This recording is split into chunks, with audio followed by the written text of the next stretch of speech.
میرے والد صاحب کی پیدائش گجرات کی ہے. جب 6th کلاس میں والد تھے تو پھر واپس گجرانوالے آ گئے اور محبوب عالم اسلامیہ ہائی اسکول میں انہوں نے پڑھی. صوفی جمال اللہ وہاں کے پرنسپل تھے, ان کے استاد. 1940 میں میرے والد صاحب نے میٹرک کی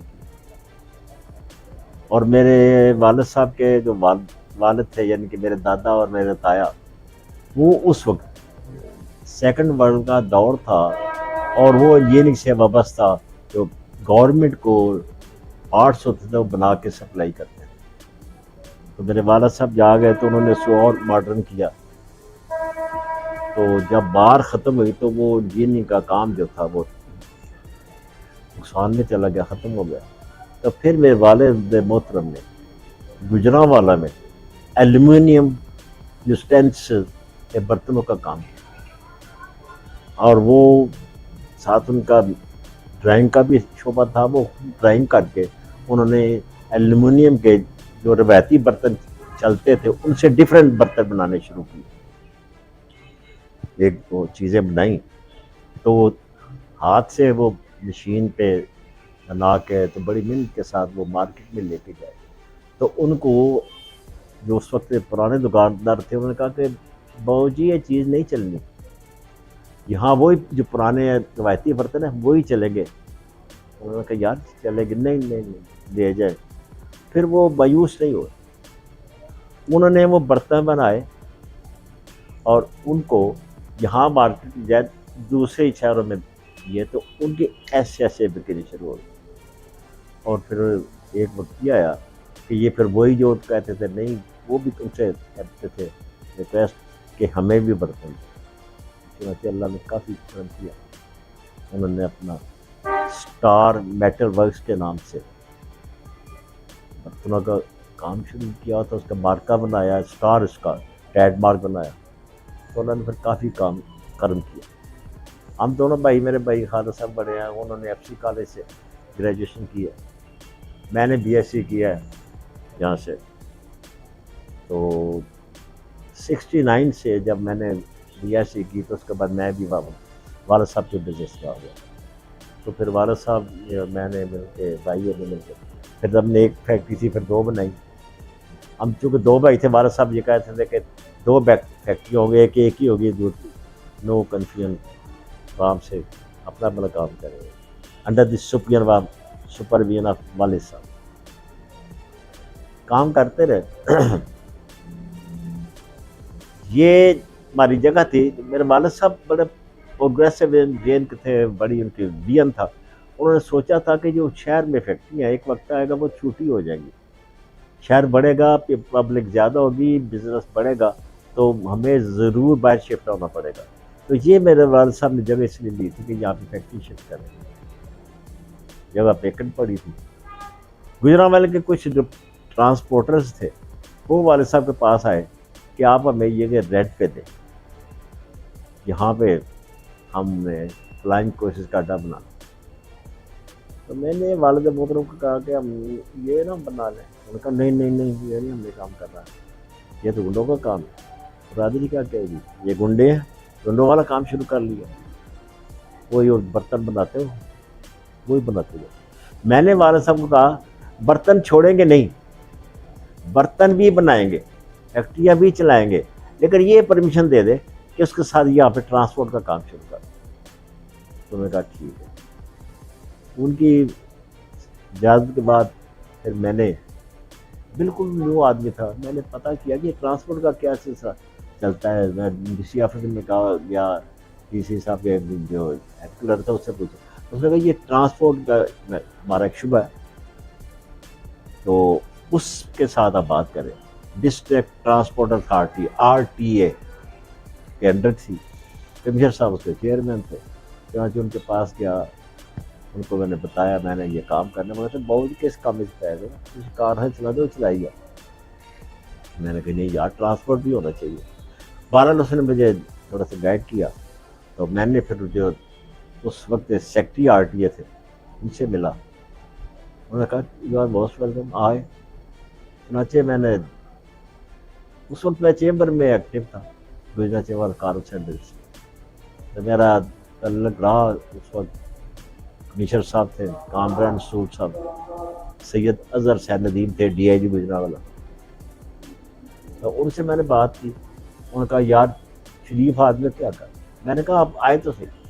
انہوں نے میری جگہ وزٹ کی ایٹ دی اسپاٹ. ٹرانسپورٹ کو یہ پرابلم تھا کہ جنرل بس اسٹینڈ سے جب وہ لاہور جاتے تو سرکل میں پورا پونا گھنٹہ لگتا تھا جی ڈی روڈ پہ پہنچنے کے. یہاں سے اپروچ ایزی تھی تو لوگوں کو ٹائم سیونگ تھی.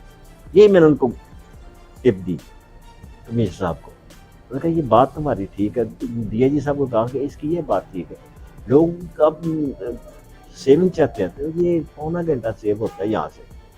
تو انہوں نے کہا ٹھیک ہے تو اس کی کنسٹرکشن کو 3 ماہ پرویل پرس. تو میں نے کنسٹرکشن کی، انہوں نے پھر ایکسٹینڈ کر دی. تو پھر میں نے ایک آدمی دوست تھا میرا، اس کو کہا یا پھر گاڑی لا، وہ لے آیا، اس سے پھر کام شروع کیا. میں ساگر صاحب خود ٹکٹیں میں نے پرنٹ کی، پریس سے کروائی، اور میں خود ٹکٹیں کاٹتا رہا ہوں کیونکہ میرا بزنس تھا. میں نہیں تھا چاہتا تھا کہ اس کو ڈسٹرب کروں. میں نے اس پہ محنت کی، میں نے کوئی ملازم نہیں رکھا. تو فیکٹری سے 2 ورکر لے آیا جو ہاکر کا کام دیتے، ٹکٹیں میں خود کاٹ. اس طرح نے یہ سٹارٹ کیا. اس وقت ہم سیاسی طور پر دیکھ لیں، مذہبی طور پر دیکھ لیں، ہم گروپوں میں، گروہوں میں بٹے ہوئے بہت بری طرح. سوسائٹی اس طرح سے ہے کہ اپنے خیالات جو ہے وہ مسلط کرنے کے علاوہ دوسرے کی کوئی بات سننے کو تیار نہیں ہے. ساگر صاحب جو آپ نے سوال پوچھا ہے وہ بہت ٹف ہے، لیکن میں آپ کو کوشش کرتا ہوں سیٹسفائی کرنے کی. اس وقت 75 سال ہو گئے اس ملک کو بنے، اور آج تک اس ملک کی بگڑی نہیں بنی. اس میں جو بھی حکمران آئے وہ اپنے اقتدار کو طویل دینے کے لیے ساری جدوجہد کرتے رہے، اور جو اپوزیشن رہی ہیں وہ کرسی حاصل کرنے کی جدوجہد میں لگے رہے. اسی کشمکش میں جو سب سے بڑا فقدان ہوا ہے اس ملک میں وہ ہے نظم و ضبط کا، نئی نسل کی تباہی کا. آپ کو اس ملک میں اب کسی جگہ کسی مقام پہ نظم و ضبط نظر نہیں آئے گا. سائیکل والوں کو دیکھے وہ بھی نظر کے ساتھ نہیں چلائے گا، موٹر سائیکل والوں کو دیکھے وہ بھی قانون کی خلاف ورزی کرے گا، کار والوں کو دیکھے وہ بھی قانون کی خلاف ورزی کا. یہ ٹریفک رولز کو کوئی آدمی بے نہیں کر رہا. میں ایگزامپل دے رہا ہوں. آپ ترقی یافتہ قوموں کو دیکھیں، انہوں نے سب سے پہلے کام یہی کیا ہے کہ نظم و ضبط پیدا کیا جائے قوم میں. جب نظم و ضبط پیدا ہوگا پھر قوم بنے گی. ہم اس کی طرف آئے نہیں ہیں، کوئی حکمران نہیں آیا، کسی نے جدت نہیں کی. ہم اس وقت بھی یہ حکمرانوں کی آواز یہی لگا رہے ہیں کہ خدا کے لیے اس ملک کو، اس کا وہ جو نئی نسل ہے اس کو نظم و ضبط میں لائیں، ایک قوم بنائیں. جب قوم اخلاقی طور پہ کون سی قدریں، کوئی قدر بتا دیں اس ملک میں، اس مام میں، اس نئی نسل میں ہے. اتنی بے روی نئی نسل میں ہے، اتنی فحاشی ہے، اور اس میں جو کتنا بیڈ رول یہ ٹیلی فون کر رہا ہے.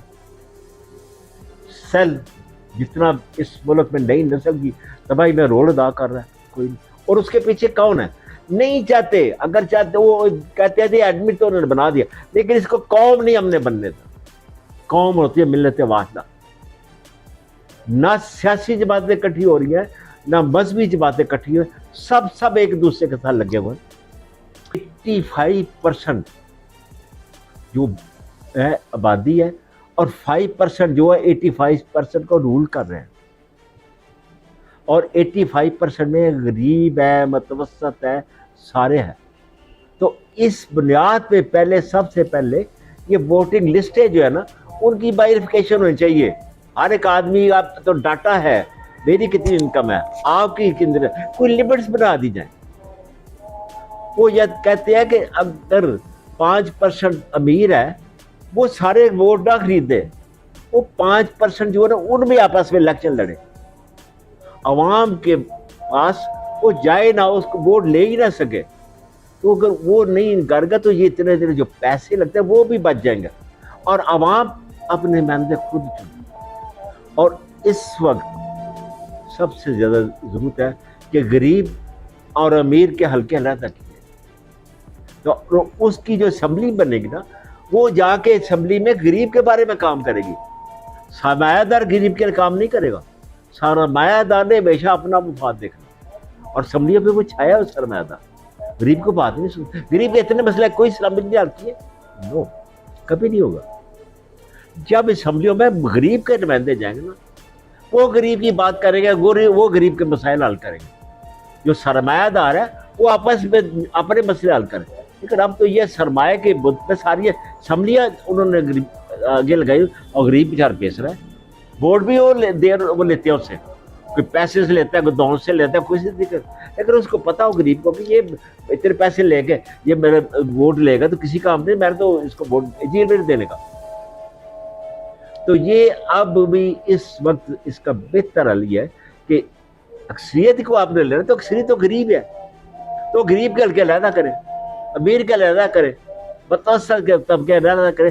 3 کلاسیں ہیں ان کے علیحدہ کر دیں, وہ اپنے اپنی جو فیلڈ ہے ان کی سیٹ کر دینا. اتنی آمدنی والا, اتنے کیپٹل والا غریب ہے, اتنے کیپٹل متوسط ہے, اتنے سرمایہ دار, ان کے کر کے ان کے حساب سے جو آبادی کے تقسیم کرے, جو ان کی پرسنٹیج ہے اس کے حساب سے ان کی سیٹیں ہو, تو غریب اپنے اسمبلی جائے گا غریب کو. اور یہی صحیح ڈیموکریسی ہے کہ آپ محلہ وار ایک نظام بنائے اپنا. مثلا ایک محلہ ہے جس کو آپ وارڈ کہتے ہیں, اس کا جو ہے نا آپس میں نمائندہ منتخب کریں, وہ وہاں بھی مسئلے حل کریں. اگر کوئی خاندانوں میں طلاق کا مسئلہ ہے, وہ کچہریوں میں عورتیں خراب ہوتی ہے, پریشان ہوتی ہے. پنچایتی نظام جی یہی اس کو ٹائٹل اس کے جو پر کوئی بھی رکھا, لیکن وہ لوگوں کے مقامی ان کی دہلیز پر ہی جی ان کے مسئلے اپنے محلے مان لو. بہت شکر گزار جناب آپ کا. اللہ شکریہ, اللہ آباد.